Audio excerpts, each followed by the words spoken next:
Assalamu alaikum warahmatullahi wabarakatuh. My name's Adam, I'm from South London, and this is my story. I couldn't find happiness in anything. I started reviewing all the places I was searching, like money, jewelry and women. Look at the lifestyle we was living. Now I find satisfaction in the simple things. Look at the inner peace that religion brings. Like just knowing your purpose in life. Like knowing the angel of death could take your soul tonight. Like the possibility of you getting to paradise. You know, knowing you can get there if you're living right. So bro, tell us a little bit about your childhood life. Well, I grew up in South East London, Camberwell. I went to Christchurch Primary School in Forest Hill. As a young child, I was very hyper, very wild. Like, I didn't really have that much manners towards my teachers and my parents. Do you think you had anger problems from a young age? Yeah, anger issues to be honest. If I didn't get something, if my father didn't get me something, I would just wild out. So you spot? You saying you're one of them children when you don't say basically something, I was sit on the floor, don't move. So anger tantrums. Okay. So when you left primary school? When I left primary school, I went to Crofton Park in Brockley. Crofton Park was out of my borough. It was, to be honest, the school was alright, but it could have been better. Like, I had a decent amount of friends, but they weren't from my area. I didn't really like the teachers that much. I didn't really like education. But you weren't interested in education at all? It just wasn't. I normally preferred sports, table tennis or football. So were you like one of them people, you know when you're in school, you just feel like you don't even want to be here type of thing? I just cared about the sports, that's it. Okay. Nothing more. Okay. So did you leave in school with any GCSEs? Not really, no. Okay, subhanAllah. So after you left secondary school, what were you up to then? I went to Bromley College. I got kicked out of Bromley College. What did you get kicked out for? You know what, just attendance and punctuality, and then I went to South Thames. Got kicked out of South Thames. Same type of thing? Yeah, same type as a jolting. And then I went Lewisham. And then, I done sports at Lewisham. I was going well for a bit. And then, after that, my father died. How did your father pass away? He died of cancer. SubhanAllah. SubhanAllah. So how did that affect you, your father passing away?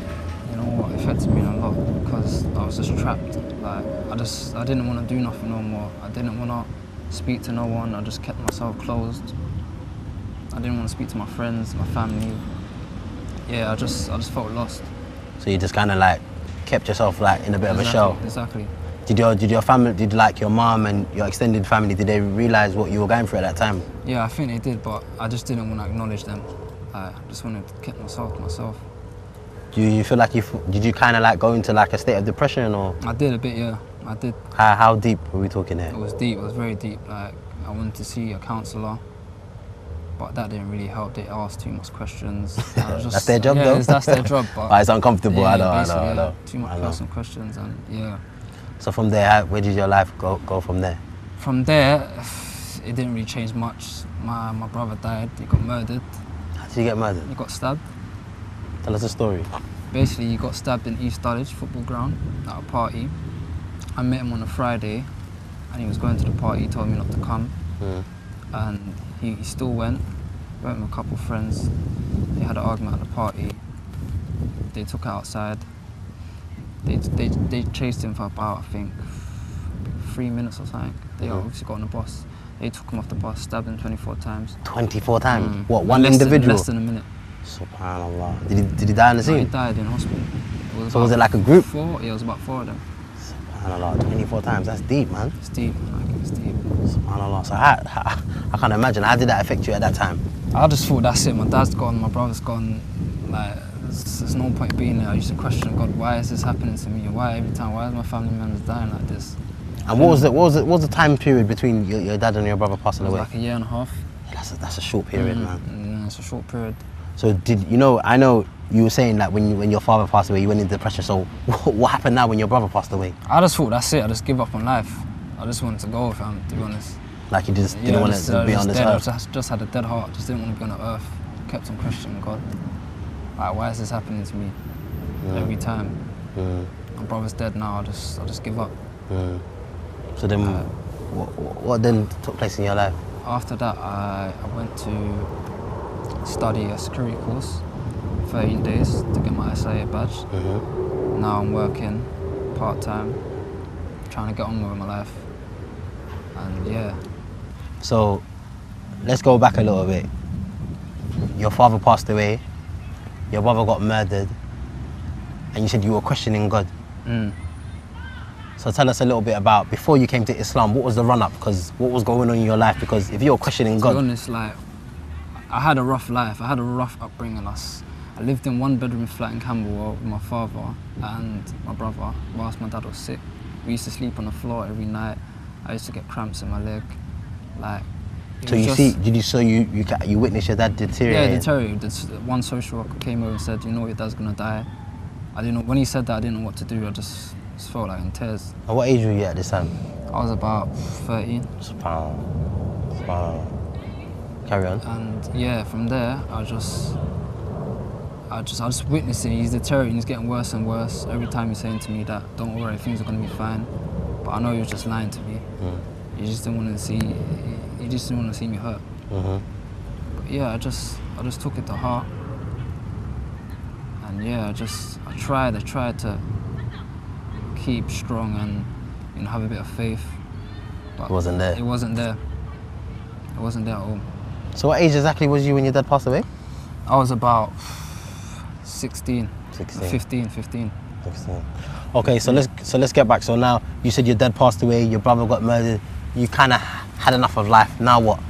Yeah, I didn't know what to do, to be honest. Like, I didn't have the father figure to keep me going, to keep me striving. I just didn't know what to do. So what was your run up for you finding out about Islam? My cousin, he's a Muslim, alhamdulillah. He was the one that was giving me dawah. I was asking a lot of questions about Christianity. Why can't Christians go to heaven, etc., etc. He's telling me that they do something called shirk, share partners with God, which is a major sin in Islam. And I was looking into Islam a decent amount in depth. And yeah. But what made you look into Islam? Because obviously, it's through the things you went through, you said you were questioning everything. Now you're looking. What happened? Just, I don't know, you know. It's just things what he was saying, like the oneness, Tawheed, oneness about God. Like, it's the things he was saying was making sense. You know what's amazing about what you said, like about the oneness of God, because people, when you're sincere and people come to you and they tell you about believing in one God and there's only one creator and not associating partners with him, even when you're ignorant, it just makes so much sense. It makes so much sense. It makes so much sense because we know 2, 3 gods can't control the whole world. That don't make no sense. Of course. You understand? Even I look at myself before, I never used to say I believe in God because it's not something that used to be on my mind. Of course. God wasn't something that used to be on my mind. Unless I get into a problem, I'll be like, oh God. I always held a conscience. But what made you, what do you think made you hold that conscience though? I don't know, man. It's just faith. Like, I know it's just faith. Like, I don't know what it was. There was just something there. There was just something there. Oh, so carry on telling us the story. So he's telling you about shirk, associating partners with Allah. Yeah, he was telling me about shirk, sharing partners with Allah, saying that Jesus is Lord, he has children, Allah has children, etc., etc. That was one of the major sins. And after that, he explained to me a bit more. It made sense to me. I went to the mosque the following week in South East London, Camberwell Mosque, and I took my shahada there. Subhanallah. So did you go to the mosque on your own? I went with him, inshallah. So how did it feel becoming a Muslim? I just felt a blessing. I felt good. All my sins were wiped away. And yeah, I just felt reborn. Can you tell us, you know, becoming a Muslim, what has Islam done for you as an individual? Well, it just made me feel more connected with my Lord. It's made me feel more at peace. And it's made me feel more legitimate. I'm worshipping my Lord, one God. Has Islam given you a direction in life? Because obviously you said before, obviously you've been tried, you've been tested, you've been through stuff, and you know, losing family members, it's not easy. That is a test. Do you understand? But do you feel like now you got Islam, it's giving you a direction? Yeah. It's giving me a direction to stay firm, have sabr, have patience. And yeah, just to live good, do the right thing, love one another. MashaAllah. And yeah, to worship your Lord. So you see you becoming a Muslim, how did your family take to that? Like your mum, how was she? She's a very negative woman, to be honest. Still? Like, yes. No, not now. Alhamdulillah, she's calm now. But as me becoming a Muslim, she used to think that I was going to go jihad do terrorism. She was very negative. Worried media. Worried media. I had the Blinded, same. yeah. I had the same problem when I became Muslim. My mum was worried. And she see me growing my bed. She's like, "What's going on? What are you doing? Who's making you do all these things?" You understand? It's peer pressure, but the media, you know, sometimes our parents, they're very indulged in the media. Whatever they see on the TV, they kind of believe it. So how's the relationship with your mum now? No, it's very close because just me and her. I'm trying slowly giving her dawah. May she be guided, inshallah. I mean. Yeah, that's about it, to be honest. What about your friends? How is your friends taking to you becoming a Muslim? A lot of them I don't really talk to. At all? Some is just for guidance. I give them dawah now and then. I'm mainly with Muslim brothers. MashaAllah. But when you became Muslim, what's the type of, how did they take to it? Were they? They wasn't really indulged, to be honest. They didn't really want to know about the religion because they saw the change in me. So they weren't happy with it? No, they wasn't. And I told one friend of mine, till today I still talk to, that there's no benefit with me and you being together, chilling, there's no benefit. He used to always say to me that, why are you going to the mosque, why are you praying, what are you gaining? They're worshipping an imaginary God. I used to be like, just leave yourself, man, leave me be. You know, one of the things what you just said in regards to, you said to your friend, there's no point us being friends anymore. Yeah. I think that's a very hard thing to do, especially I see a lot of reverts. This is one of the hardest things that they struggle with because obviously when you've grown up, especially you grow up in a hood or whatever, you go through situations with your friends, maybe life or death situations as well, where they've helped you or whatnot, and now you become a Muslim, everything changes. So it's difficult to, you know, kind of cut people off, but like you said, sometimes it's the right thing to do because at the same time, when you become a Muslim, some people are not happy with the way you're living. So what can you do? What can you do? At the end of the day, you're not trying to force religion onto anyone, but if this is the path for you that you're going to choose, then people have to accept it and respect it, or it's going to be a problem for you lot to get along. Of course. So by default, it's a difficult thing for you to do what you've done, but it's the right thing. So what's the main thing for you believe that Islam has done for you since you become a Muslim, the main thing? The main thing is it's opened more doors for me, to be honest. Like, it's made me more like firm, and it's made me more firm and